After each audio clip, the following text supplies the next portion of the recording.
कड़ी मशक्कत के बाद टूटा समाज सेवी विनीत रंजन का अनशन। बता दें कि आजमगढ़ जिले के बूढ़नपुर तहसील क्षेत्र के देवरपुर बाजार में जर्जर सड़क के मरम्मत की मांग को लेकर 12 जून सुबह 10 बजे से आमरण अनशन चल रहा था।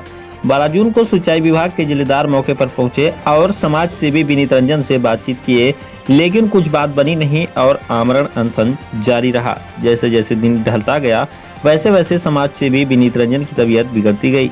2-3 बार गश्ती आई, लेकिन समाज सेवी विनीत रंजन ने आमरण अनशन नहीं तोड़ा और पूरी रात आमरण अनशन पर बैठे रहे। 13 जून को सुबह लगभग 11 बजे जेई सिंचाई विभाग आमरण अनशन स्थल पर पहुंचे और समाज सेवी विनीत रंजन से बातचीत किए, लेकिन जेई भी समाज सेवी विनीत रंजन को संतुष्ट नहीं कर पाए और आमरण अनशन जारी रहा। लगभग 1 बजे उप जिलाधिकारी बूढ़नपुर भी आमरण अनशन स्थल पर पहुंचे और समाज सेवी विनीत रंजन से बातचीत किए, जिसके बाद सड़क का मुआयना भी किए। तत्पश्चात कड़ी मशक्कत के बाद समाज सेवी विनीत रंजन का आमरण अनशन समाप्त करवाए।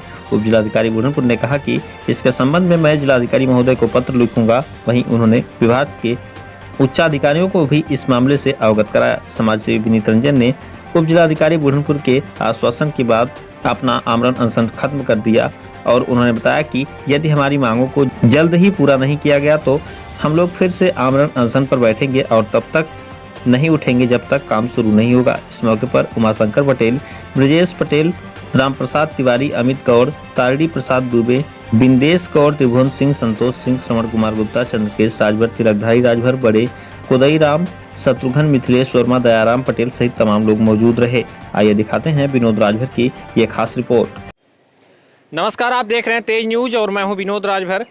ये आमरण अनशन का वही स्थल है जहां पर हम 27-28 घंटे पहले आए थे और हमने यहाँ की सच्चाई को दिखाया था कि यहाँ के ग्रामीण एक सड़क जो टूटी सड़क है उसकी मरम्मत की मांग को लेकर के यहाँ पर आमरण अनशन पर बैठे थे और तकरीबन 27-28 घंटे बाद आज हम फिर आए हैं और आप देख सकते हैं आमरण अनशन अभी भी चल रहा था। अभी एसडीएम साहब जस्ट निकले हैं यहाँ से इनके आमरण अनशन को जो तोड़वाकर और इनसे कहे हैं कि एक हम टाइमलाइन आपको जल्द ही दे देंगे और टाइमलाइन ऐसी देंगे जिसके अंतर्गत ये सड़क जल्द से जल्द जो है निर्माण कार्य हो जाएगा।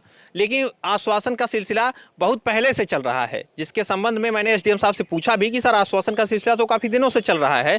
तो आश्वासन का सिलसिला जब मैंने ये उनसे कहा तो उनका कहना है नहीं ऐसा कुछ नहीं है, जो है बजट के ऊपर डिपेंड करता है, जब बजट मिलेगा तभी हम बना पाएंगे। उनका भी यही कहना था। हालांकि उन्होंने कहा कि मैं इसके लिए पत्राचार करूंगा, इसके लिए मैं सबसे अधिकारियों से कहूंगा, लेकिन वो कितना कहेंगे कितना नहीं कहेंगे या तो आने वाला समय बताएगा। फिलहाल हम जो हमारे साथ ये लोग मौजूद हैं जो धरना प्रदर्शन कर रहे थे, जो आमरण अनशन कर रहे थे, इनसे हम बातचीत करेंगे।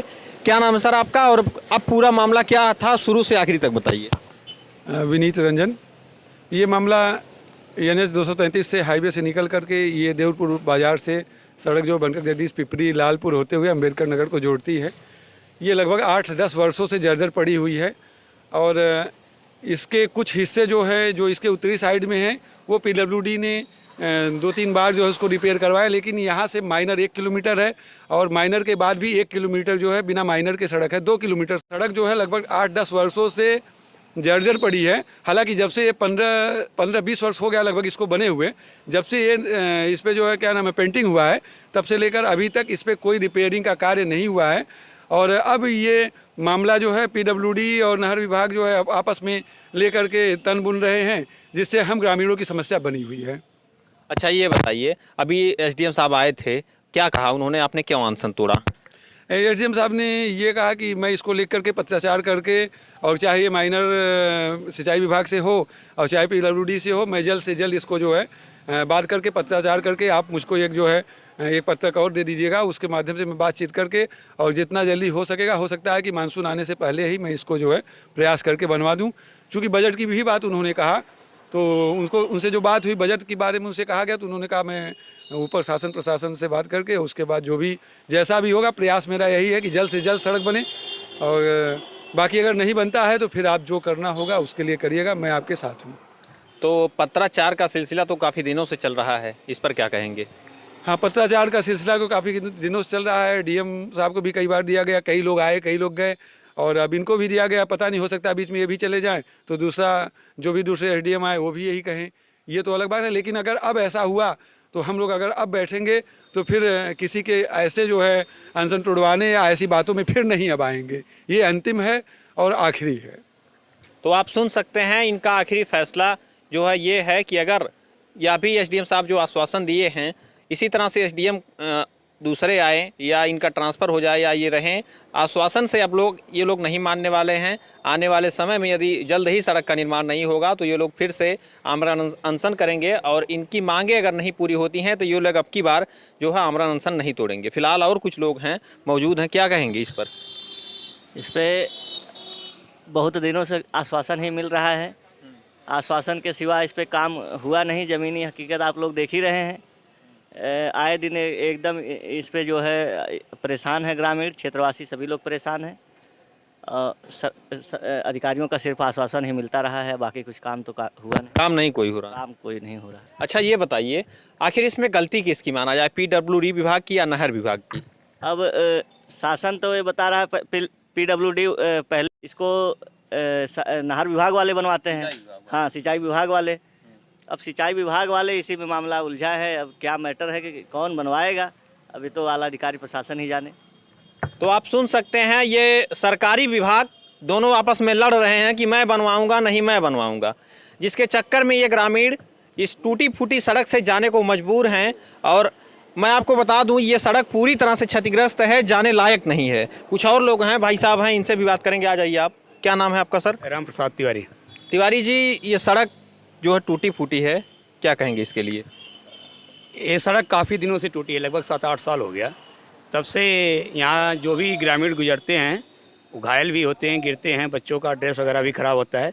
और विनीत रंजन जी निरंतर इस सड़क को लेकर संघर्ष कर रहे हैं, लेकिन हम तो शासन प्रशासन से अधिक जिम्मेदार यहाँ के लोकल लोगों को मानते हूँ जो इस सड़क का उपयोग करते हैं। वो या जागरूक नहीं है या किसी भय या लालच में अपनी आवाज़ को उठाते नहीं हैं, और शासन प्रशासन को यह लोग स्वयं मौका देते हैं। क्योंकि एक जिम्मेदार नागरिक होने के कारण किसी भी अपराध, अत्याचार, भ्रष्टाचार के खिलाफ आवाज़ उठाना यह हमारा भी नैतिक कर्तव्य बनता है। हम अपनी जिम्मेदारी को किसी और के कंधे पर डालकर चुपचाप सो जाएं, इससे कभी भी उन्नति नहीं हो सकती है। यह मेरा अपना विचार है। तो क्या आपको लगता है क्या यहाँ के जो अधिकारी हैं वो भ्रष्टाचार किए होंगे या ऐसा कुछ लगता है क्या आपको?